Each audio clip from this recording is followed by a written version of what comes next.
There's a market in Hedeby, saltwater town, crossroads of half the north, and a trader named Brennan is selling a shield he picked up near the English coast. An old thing.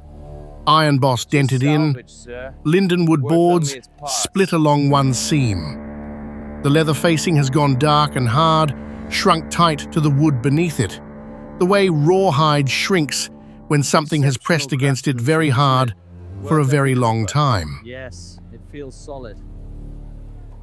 What's your best A buyer price? examines it, asks where it came from. Where did you get Brennan says he doesn't know, I don't know who made it. Then Brennan stops, sets the shield back down on the table, turns it over, and there on the inner face is a mark cut into the wood. 3 notches in a row, a fourth angled across. The same mark he's seen carved into a workshop bench at Kaupang, on the Vestfold coast of Norway, at a yard that smells of pine tar and linden shavings. Yes. Yes, I do. That mark belongs to Halvard Skjoldsen, shield maker. Kaupang, roughly 900 of the Common Era.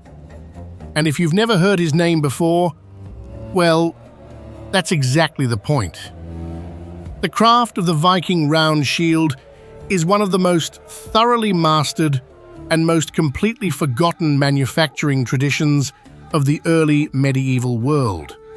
Forgotten not because it failed, but because it worked so well that no one thought to write it down. This is how they built a wall that held. Let's go back to the beginning.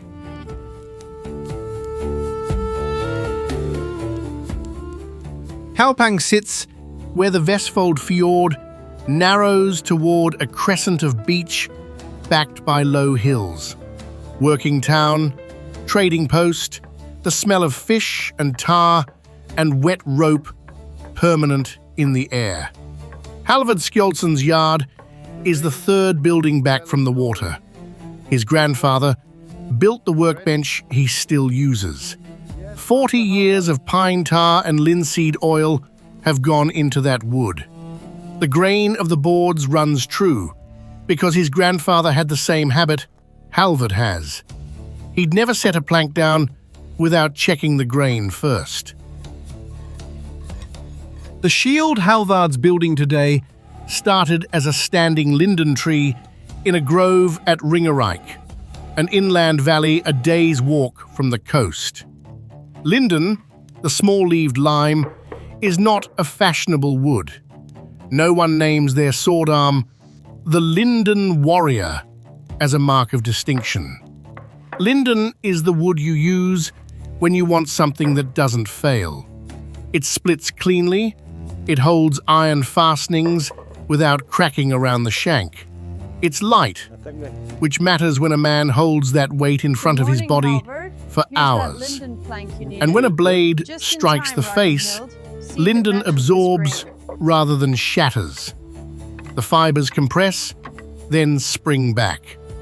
Not all the way, there'll be a dent, but the board stays whole. Oak would crack, fir would splinter, linden takes the blow.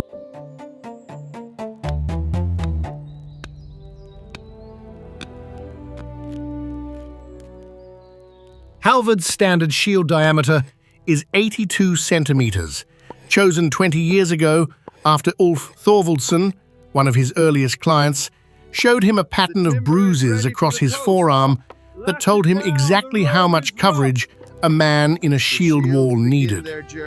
Every measurement has a reason behind it. That's not sentiment, that's engineering. The construction begins with the plank lay. 7 planks, horizontal, in alternating grain direction.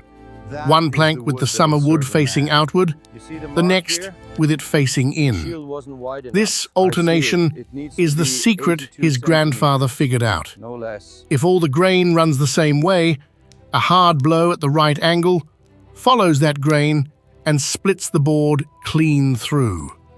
But when grain alternates, the crack that starts in one plank meets the opposing grain of the next one and stops. The shield might deform. It won't open. This is the kind of knowledge that doesn't get written down because the man who knows it doesn't consider it a secret. He considers it obvious. On the morning Halvard received his third consignment of Linden that season, a new workshop opened in the yard next to his. The building had been empty since Bjorn, the rope maker, relocated to the docks, and Halvard had been quietly hoping to expand into it.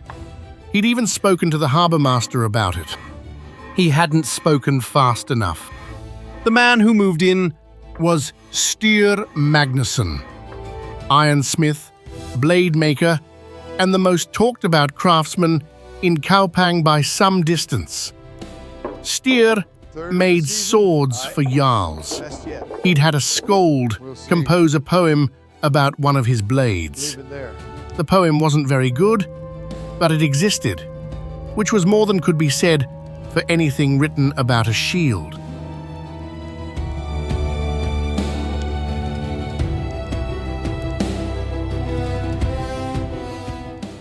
Halvard set down the drawknife he'd been running along a plank edge. The shaving curled white and clean. He looked at it. My forge will outshine yours. Halvard? I am Styr Magnusson. You were expected. Welcome, Styr Magnusson. What is it you seek? Halvard's skills? I seek the master's craft. Halvard picked up the drawknife again, ran it along the plank. Another clean shaving. And somewhere below the surface of his very deliberate calm, something shifted. Because Styr Magnusson had just offered him the thing he'd told himself 100 times he didn't want. And he'd felt it land.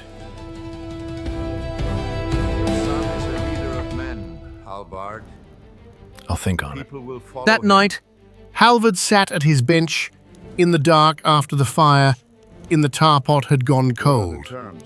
The linden planks, stacked under the tarpaulin, made a quiet sound as the temperature dropped. A small ticking, the wood adjusting to the night air. He'd been hearing that sound his whole working life. He'd never once thought it needed to be louder. The decision took 2 weeks, and when Halvard told Styr he'd take the commission, he told himself he'd done it for the money.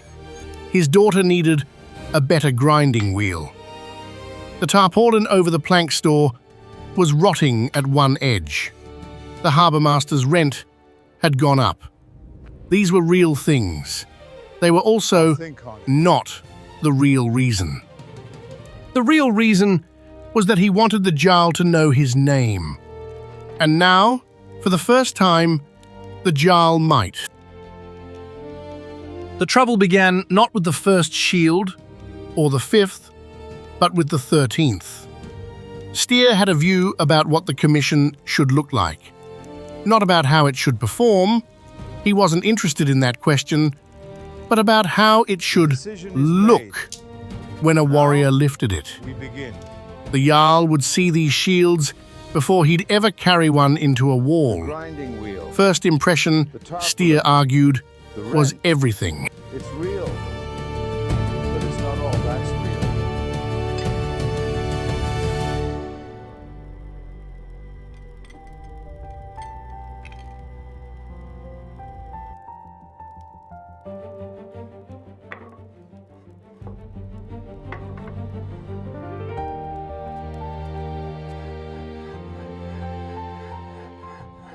Halvard looked at the boss in his hand. The one his father had designed. The one he'd been making for 20 years. Flanged edge, moderate dome, precise hole spacing for the rivets, so the flange sat flush against the board face rather than proud of it. Light, ugly, perfect. He set it down. Picked up one of the heavier decorative bosses Styr had sourced from the Frankish traders. The changes accumulated the way water rises in a hull when there's a slow leak. Each one small enough to ignore until you look down and your feet are wet. He changed the boss. He changed the facing leather. Steer insisted on a wider edge binding of dyed wool rather than the rawhide Halvard used. Dyed wool looked richer, and the rawhide did look rough. Halvard admitted that to himself in the quiet. And then he changed the plank lay. Not the alternating grain, he kept that, but he spaced the planks slightly wider to accommodate a decorative painted surface that Steer wanted applied before the leather went on. Wider spacing meant thinner overlap at the joints. Thinner overlap at the joints meant less resistance to a lateral strike. Not enormously less, but less. Ragnhild said nothing throughout this. She kept working on the shields she'd been assigned, the standard Halvard shields, the ones already commissioned by Ulf, and 2 other Huskarls before Steer's contract arrived. She held the decorative shields and felt their balance and set them back down without comment. Her silence had a quality to it that Halvard noticed and chose not to examine.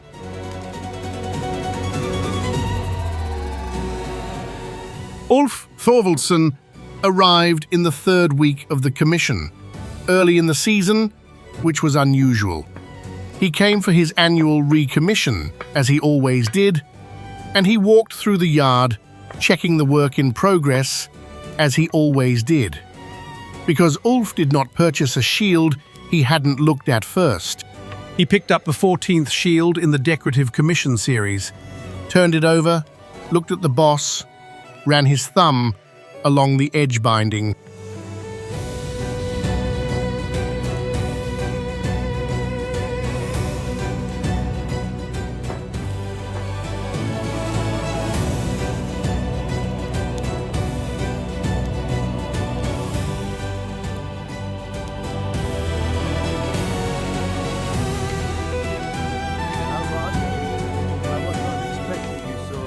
Ulf set the shield face down on the bench.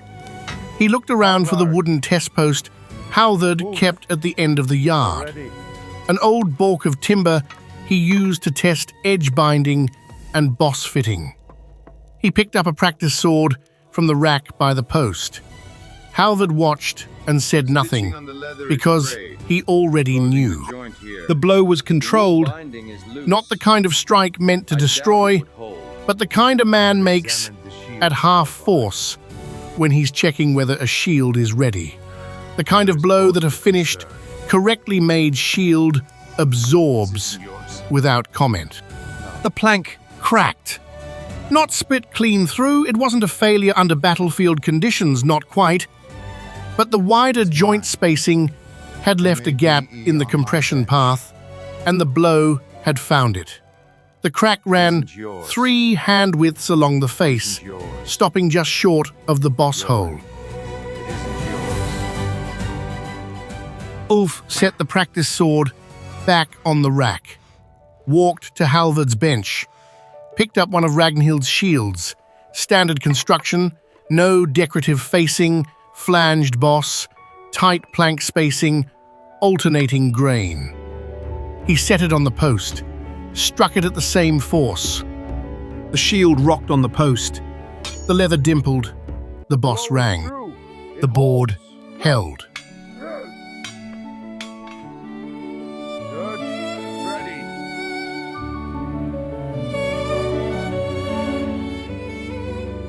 Through the partition wall, The thin planking that separated Halvard's yard from Steer's forge came the clean ring of a hammer on an anvil, steady, confident, unhurried.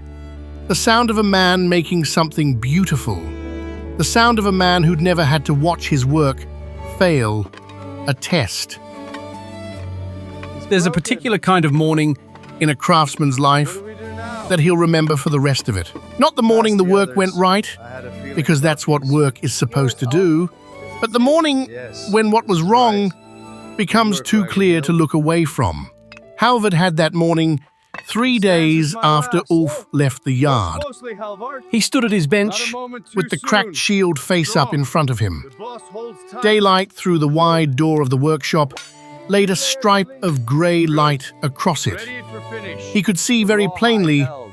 what he'd done. Boss held. Not the crack. Linden held. The crack was just the Three result. elements working as a system. He could see the It is choices that preceded the crack. The wider joint Board spacing, the decorative boss sitting proud of the board face, the wool edge binding that I'll looked take rich CH3 of them. and held nothing. The How plank about lay Station? that had started Whatever you're building as his over father's there, knowledge stop. and ended as a stranger's aesthetic. My grandfather would have made firewood of this. He didn't say it bitterly. He said it the way a shipwright says it when he finds a bad join in a strake, with a kind of flat recognition that this was always going to be the result, and that the only question was whether you caught it before or after the hull went into the water. The decision to end the commission partnership took about as long as it took to carry the 14 decorative shields out of the yard and stack them at Steer's door. Halvard didn't knock. He set the last shield on the pile and walked back to his bench. Steer appeared in the doorway. Within the hour,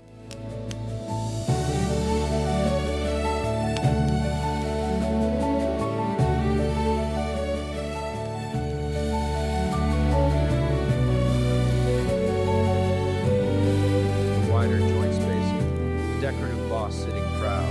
Wool edge binding. Plank lay my father's knowledge turned into a stranger's aesthetic.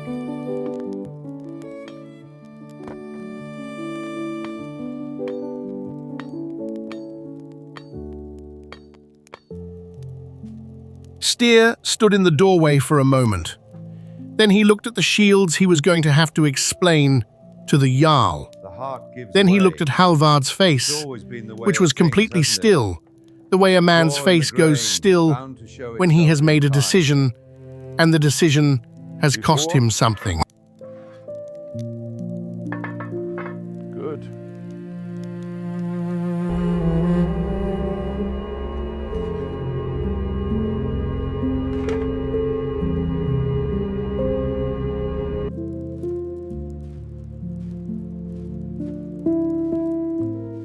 Steer left. He got the Jarl's contract, the full contract as he'd said he would. It was worth considerably more than what Halvard's half of the partnership had been. The Scold who wrote verse Halvard? about Steer's swords I expected to wrote see a you, short piece about the commission, but not mentioning the this. weapons by name and the Jarl by title. Halvard's name was not in it. The 3 days after the commission ended, The yard was quiet in a way it hadn't been in years. Halvard worked. He pulled the Linden planks for Ulf's 3 shields. Proper I am planks. here to collect The ones he'd set aside from the Ringerite consignment because they had the best grain. Why are these not ready? He set them in alternating lay. What? He selected the flanged boss from the shelf where he'd returned them after the Steer commission began. He stretched fresh rawhide over the facing frame and let it dry under tension. I'm not sending them. They look fine. They look beefy. Ragnhild came into the yard mid-afternoon They on the look like second something day. well beyond She picked commission. up the half-finished facing board he'd left on the bench, pulled the drawknife from the rack, and began working the edge. She didn't say anything. Halvard watched her work for a moment, the way she held her wrists slightly high so the blade didn't skitter, and didn't say anything either. this was the recognition she'd already found. Not a Scold's verse, not the Jarl's name on a contract, a bench, a drawknife held correctly, work that needed doing, done the right way, for the right reason. The rawhide's at the right stage. You'll want to stretch the second layer before it goes too dry.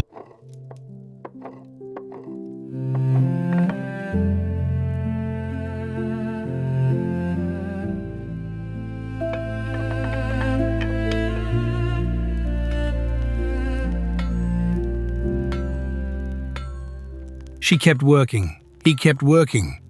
The pine tar in the clay pot over the embers began to smell hot and ready. Outside, somewhere down by the forge, the hammer rang on the anvil.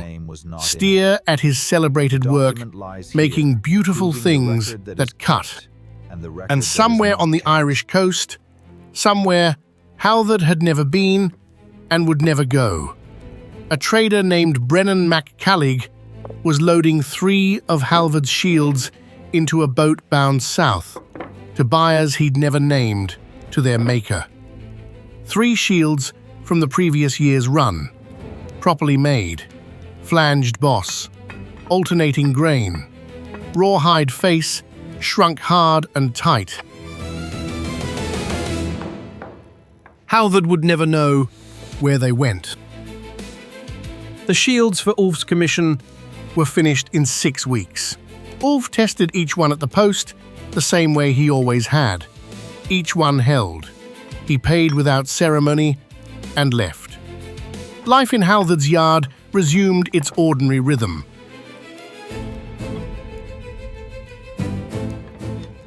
Ragnhild developed a modification to the rawhide facing, a double-layer application with different shrink directions for each layer, so they locked against each other under tension. Extra resistance to peeling under edge impact. She showed it to Halvard once without ceremony. Where did you think of that? The way boat builders laminate strakes. I asked the man at the rope walk about it. He'd seen it done on a Frankish coast runner. Halvard adopted the technique within the month. That was how knowledge moved in that yard, sideways, quietly, one craftsman to the next. No songs, no ceremony.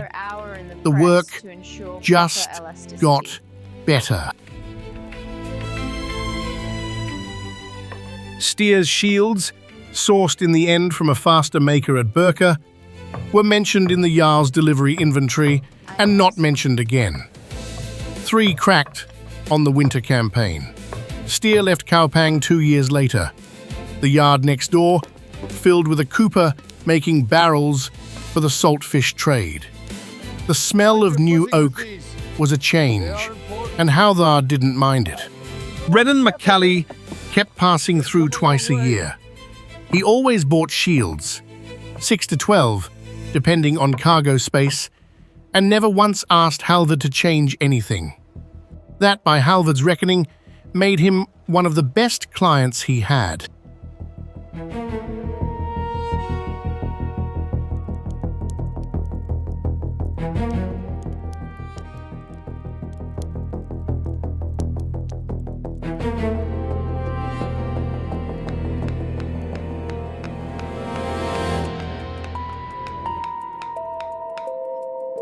The third one? Brennan looked at the shield he was holding, turned it over, looked at the mark on the inner face, the 3 notches and the angled fourth.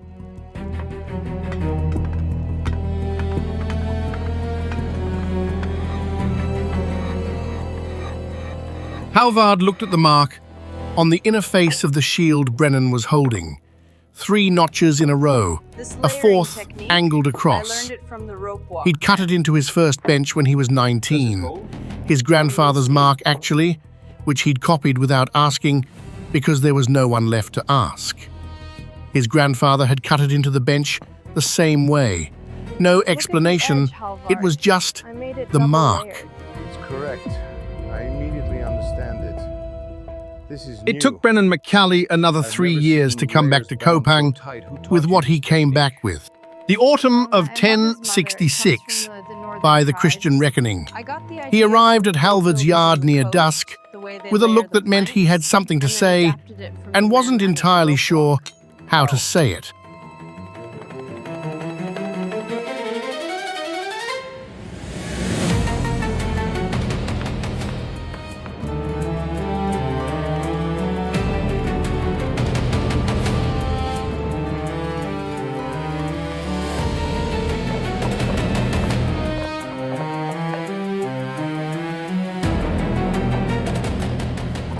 Brennan reached into the canvas roll he'd brought in with him and set a shield on Halvard's bench.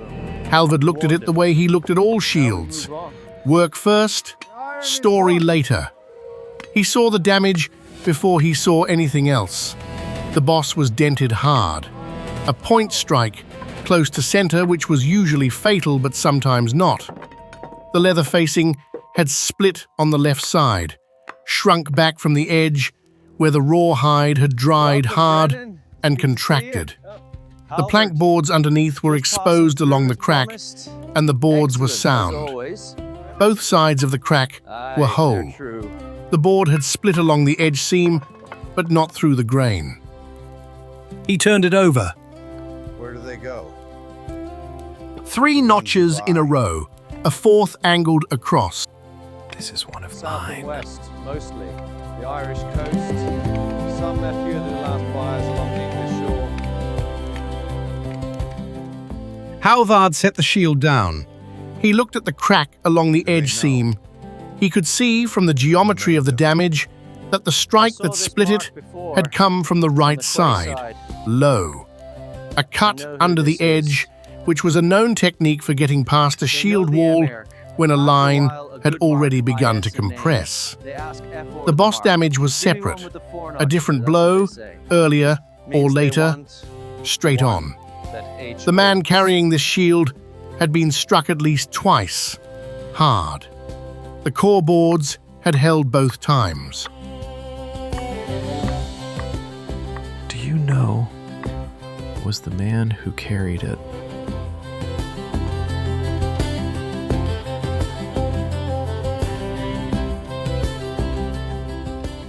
Halvard nodded. He looked at the shield for a long moment, then he picked it up and carried it to the shelf where he kept the shields that had come back to him over the years. The ones with stories attached, the ones that made it home dented and scarred and not broken. I brought something important. This one went on the end of the shelf. Something that must be delivered Ragnhild had personally. been at her bench the whole time. She'd heard everything. Halvard, She looked at the Brennan. shield on the shelf, it's late. the way she I looked know. at work that had done what it was supposed to do, And some and then she looked back at the board. She was drawknifing and kept working. Halvard, No words, I have something for you. none needed. You've heard about the battle in England. The Norman Duke and the English King Ray at the battle Almost of no St. Viking Ridge. round shields survive intact to the present day. The ones made badly didn't last. The ones made well The English King were used. And used ones don't come back. The Linden boards rot, the rawhide dries and cracks away, the iron boss corrodes to a disk of rust that crumbles when you lift it. What's left in the ground Here's the shield. is mostly the boss rivets and the grip iron, and sometimes not even those. The depth What of the doesn't dent vanish Is the knowledge of how they were made. Not because it was written down, but because the same requirements still exist. Linden, fast-grown, wide annual rings. Planks in alternating grain direction. Boss light enough not to throw the balance rearward. Rawhide facing stretched under tension, left to shrink against the wood. Pine tar to seal the edges. A mark cut into the inner face, so the craftsman who made it can be found if you know how to look. What does it mean? We'll know soon enough. The craft went quiet. Not because the craftsman failed, but because it worked. Because the shields were used, and the men who used them moved on to other fields, and the yards that made them eventually filled with coopers making barrels for saltfish. The knowledge lived in hands, in the angle of a drawknife held correctly, in the smell of pine tar heating to the right consistency over embers in a clay pot. Halvard Skjoldsson didn't need a song. He needed the rawhide to hold, and on a ridge in the south of England in October of 1066, on the worst day of someone's life, it did. Yes. Yes, I do. That's enough. For a craftsman who built things that hold, that's enough.